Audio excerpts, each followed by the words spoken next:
दोस्तों कैसे हैं आप। क्वेश्चन नंबर 107 बेहतरीन सवाल था, ये बहुत शानदार सवाल है। थोड़ी मैथमेटिक्स आपसे चेक कर रहा है। मैथमेटिक्स आपकी बेहतरीन होनी चाहिए और आपको पता होना चाहिए कि किस तरह से वैल्यूज पुट की जाती हैं उस एक्सप्रेशन में। ये एक्सप्रेशन दरअसल आपको गिवन था, ये दिया हुआ था, ये सवाल में ही था ये एक्सप्रेशन। इसको मैंने थोड़ा सिंप्लीफाई कर दिया, मतलब ये रेसिप्रोकल में था तो मैंने इसको सिंप्लीफाई करके इस तरह से लिख दिया है। और आपसे वो पूछ रहा था टी 3/4 और टी हाफ, इनके बीच का रिलेशन दरअसल वो पूछ रहा था उस सवाल में। बेहतरीन सवाल है ये। तो आप कुछ नहीं करेंगे, जब आप रिएक्शन 3/4 हो जाएगा, मतलब 75% जब रिएक्शन हो जाएगा तो बचेगा कितना रिमेनिंग। ये रिमेनिंग बताता है, रिमेनिंग अमाउंट।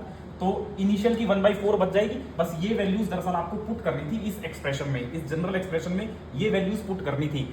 टी 3/4 पर सी की वैल्यू रिमेनिंग कंसेंट्रेशन और टी हाफ पर रिमेनिंग कंसेंट्रेशन, बस ये दोनों आपको पुट करना था। यहाँ पर बस इतना ही खेल खेलना था और फिर दरअसल आपको रिलेट करना था। जब आप पहले ये वैल्यू पुट कर देंगे तो इस तरह का एक्सप्रेशन आपके पास आएगा और इसको दरअसल अब आपको सिंप्लीफाई करना पड़ेगा। ये आपको मैथ आनी चाहिए, मतलब a² - b² वाला फॉर्मूला आपको पता होना चाहिए, तब आप कर पाते हैं इसे। और ये तो बहुत बेसिक्स है, ये तो यार आप 6th क्लास में पढ़े। तो बस इसको आप सिंप्लीफाई करके इस तरह से लिख सकते थे और जब आप टी हाफ पे इसे सिंप्लीफाई करेंगे तो ये इस तरह से बन जाएगा। बस अब आपको रिलेट कर देना है, मतलब ये वाली जो वैल्यू है, ये वाली वैल्यू वो इसके बराबर है बस। तो इसकी जगह ये लिख देना था यहाँ पर, जैसे मैंने लिखा।